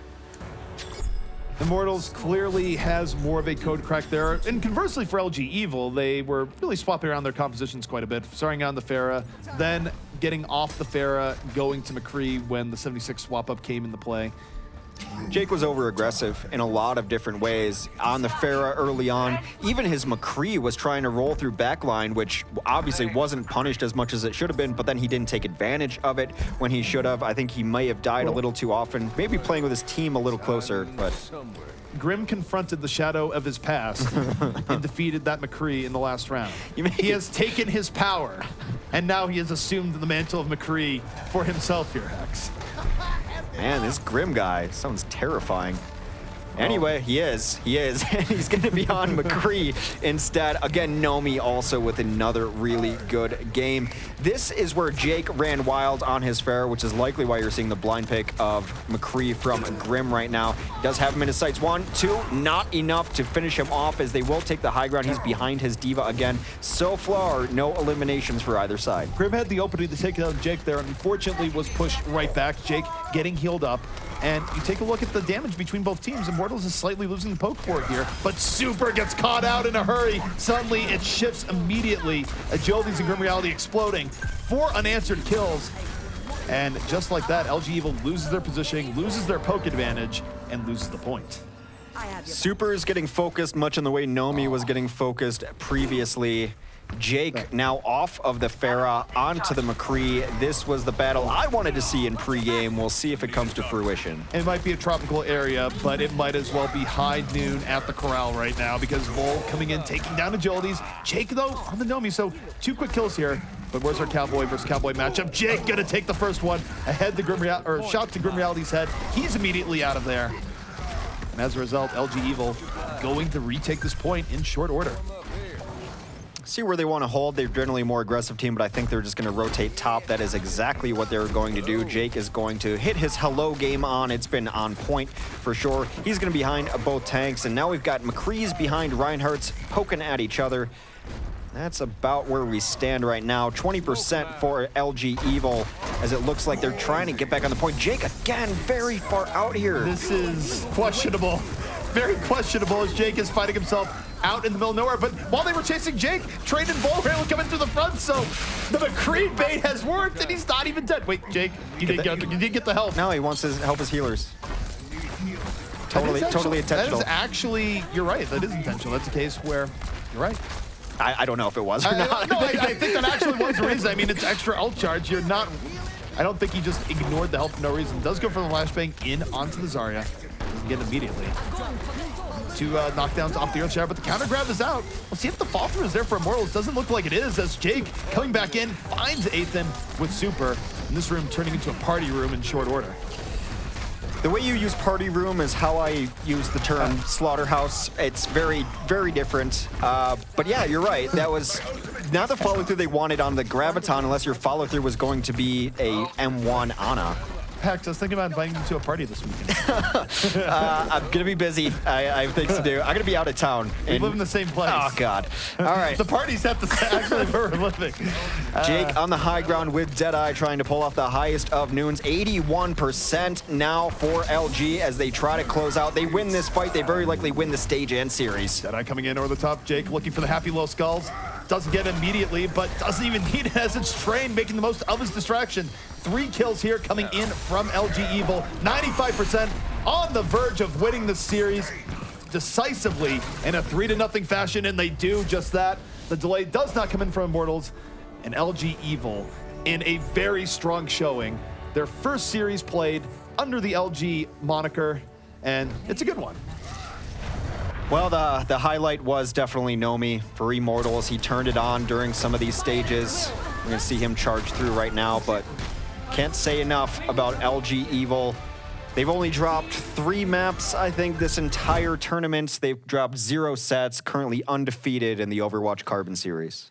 At 5-0, no less. Halfway to a completely undefeated season. Can they do it?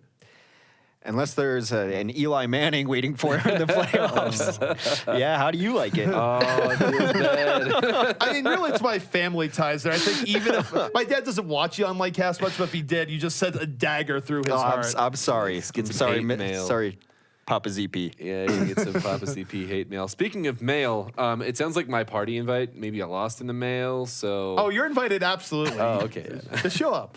That's good. Okay, here we go. Well, there was a party on Oasis. It went to all 5. But really, it seemed like, as we expected, IMT was unable to pull it through. And so they remain winless on those maps. So no control maps for them. But we got the Grim versus Grim matchup. Was it everything we hoped it would be? The Grim versus Jake matchup was everything I hoped for it to be. I think it's not necessarily fair because I think that Jake does get a ton of support, and Jake just living with a horseshoe on him at some point because he got lucky in some situations. Well, yeah, that last part there where he's in the back, almost cloak of invisibility, just runs right out. You almost needed the old school cartoon sound effects of, just running away quickly. But I will say this. You're right on one front, and there's also another thing I would like to elaborate on. Not only is Jake getting more support in that case, but Jake is not the threat that Grim Reality has seemed to be. We've seen teams really go out of their way to throw everything, including the kitchen sink, at Grim. Jake is afforded more room. So Jake had a very good game as an McCree. I don't necessarily hold that against Grim Reality for the reasons you just brought up. We would almost need to have, and I'm not hinting at anything, the teams to agree to a 1v1 show match. To really know. I mean, I don't think that's going to happen. But that's really the only circumstance where you could objectively say that one of them. Well, honestly, in Overwatch, it doesn't matter 1v1 because it's how you're playing with your team and how you're picking your moments and effectively. So if we just want that's why it's a team-based game. You look at their team records, then you'd have to say, yeah, Jake got the better of it. They just 3-0'd Immortals. We're gonna have to tabulate then a whole bunch of statistics. Right. I mean, I don't know what other way we can do it. So the thing that worries me a little bit here for Immortals, I mean, it's again, you could take the upside here or the downside. I think I will choose to take both, in fact, is that for Immortals, there is a worrying downward trend where you can make the argument that this meta has not been anywhere near as kind to them as the previous meta. Conversely, you take a look at Hammers and now LG Evil, and you think about their history where people thought they'd be weaker going into this, but if anything, they've been gaining in strength. And it's exciting to watch. So Immortals, I think, clearly needs to figure out some answers to the questions that are plaguing them and how they want to run some of these maps. Meanwhile, LG Evil, I do wonder what their limit is because I feel like they've just been rising on a week-to-week basis. We talk about versatility on an individual level, and then on a team level, they continue to impress me every time. The moment I think there's a hero that they can't run or would be weaker on against a certain team, they run it. They run whatever comp they want. And then you had Vol playing a very nice Roadhog. You had Train going back to Diva, which he ran, of course, when they ran 4-tank metas, and he stayed on it exclusively almost all night just to shut down Grim. They have players who can run everything. They're comfortable in every composition. Again, they're a scary team. Yeah, I really can't wait till we see Renegades maybe play against them because, LG Evil has yet to really see any opposition. Well, let's take a look at the standings then as it shakes out after nearly halfway through the event. It's halfway through for LG Evil as they stand atop our list of teams at 5-0, as we had mentioned. Renegades falling short behind them. Now, Renegades have not played against LG Evil yet, so they still have 2 games against them, but they are right now at 3-1. Complexity, they are now above Immortals, or relatively close there anyway, at 2-2. They have the potential to win tomorrow against this LG Evil team to gain the advantage against Immortals, but the bottom 4 teams are all very close now as LG Loyal and Team Liquid round out the bottom at 1-4. So looking at the standings there and looking at the matches that are going to be coming up, is LG Evil going to take it all? Can Renegades pull it back at all? I was actually going to say, I think the Renegades part there is a little bit deceiving. I think teams are figuring out Renegades more as time goes on. It might be 3-1, but on face value, I look at that and wonder if it's somewhat of a weak 3-1. I feel like Renegades has potential to drop maps to most of the other teams that are in here. So if Renegades is able to hold on the second firmly, I will be a little bit surprised. I think coming up this week, and maybe we'll show it, that we have LG Evil versus Complexity, which I would like to see as Complexity started 0-2 and now 2-2, of course, had solidified their roster. But also, Immortals should be terrified that Liquid won, because now the bottom of that doesn't look so set. 1-4, 1-4, 2-3. Those are only maps apart. And as you mentioned, the downward trend of Immortals should be worrying. Liquid looked a little better. I don't know about LG Loyal, but it looks not as clear, very much lower. But right now, you can't say anything without sounding foolish than LG Evil. It's theirs to lose. Well, the omen that's particularly not great here for Immortals is that if you think about it for a second, LG Loyal is now in very last place because the tiebreaker between them and Team Liquid would go to Team Liquid. So you think about it for Immortals, they dropped a series in particularly devastating fashion, the reverse sweep, to that team earlier on. So if there's any warning sign of, wow, we really need to patch our holes in quickly, because Immortals came in as the favorites, as sort of the reigning champions of the last major Overwatch event, and they've shown a lot of weakness here thus far. And again, part of it is adapting, but they have the potential to be a number 1 team of the teams involved here, but they haven't really shown it over OCS play here so far. Yeah, speaking of OCS play so far, one thing that we didn't see at all today is Bastion. Is this something where teams are still scrimming on it, or has it fallen out? Hard to say if it was ever figured out to begin with, is what I would say there. And the other thing, too, is that I'm not sure teams have the incentive to really put a lot of time into it, knowing of what is coming soon based on the PTR, where you're going to have a new hero in soon in Orisa, and most likely Bastion is going to be nerfed as a result of what's on the PTR right now. So I think that would be a discouraging factor of teams, where why would you spend a lot of time on Bastion in his current form when you do know he's getting a sizable nerf relatively soon? I also don't think teams love fighting on it, because there's very little comeback potential of once you crack that Bastion and it's down, now you've got 4 or 5 other people on heroes they don't necessarily want to be playing, whereas if you're running 2-3 DPS and you lose 2 people early in a fight, you can still win that fight. It's not the case when you're running a Bastion. Yeah, it's almost, I feel like because we talk a lot about hero plays and like Genji and Tracer being in vogue, and Pharah to some extent as well, is these are heroes that can make plays that immediately turn things in your favor. And while Bastion can do that, it's not that you're doing it based on skill. You're doing it based on the team working around it, which I guess isn't necessarily not skill, but it's not like, you're flashing, going in and getting some amazing plays where you can get in, get out, and continue to turn things. It's a slowly tipping things back in your favor as soon as you pick up that kill. Yeah, you don't have much after it as far as counterplay goes. What are your thoughts there, ZP? Any final thoughts on that? Final thoughts, I mean, meta is always evolving, and I think that right now it's interesting because you have this like very tiny dead zone where you're trying to figure out, we just had some recent changes. Well, we have a new hero coming into the mix, which if she is viable and is good, which I'm personally hoping for because I think she's a very skill-based tank based on her primary weapon and some of the cool things that come out there, who knows? The world might be about to change. And I'll tell you, I would imagine that even if that's not how it's going to change, it's going to continue to change as all of these teams are continuing to learn and evolve as this esport, this game actually is learning and evolving as well. And we're all along for the ride. And the OCS is at least a part of that ride, hopefully. And we want to keep bringing you more Overwatch action. Let's talk about the schedule, the remaining matches that are happening this week.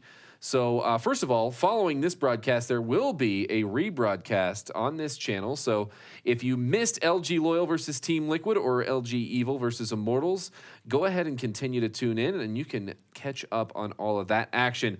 Also, tune in tomorrow and Wednesday for Complexity versus LG Evil, Team Liquid versus Renegades, and then, of course, LG Classic. LG Loyal is going to be facing off against Complexity, and Immortals are going to round out our week against the Renegades. With that, I'm going to go ahead and leave you all to it. Make sure you're following us on all of our social medias and follow us on our website as well, because that's where the schedule is and all the other goodies that you can learn more about the Overwatch Carbon series. This is Gil Frost signing out once again. We'll see you all tomorrow.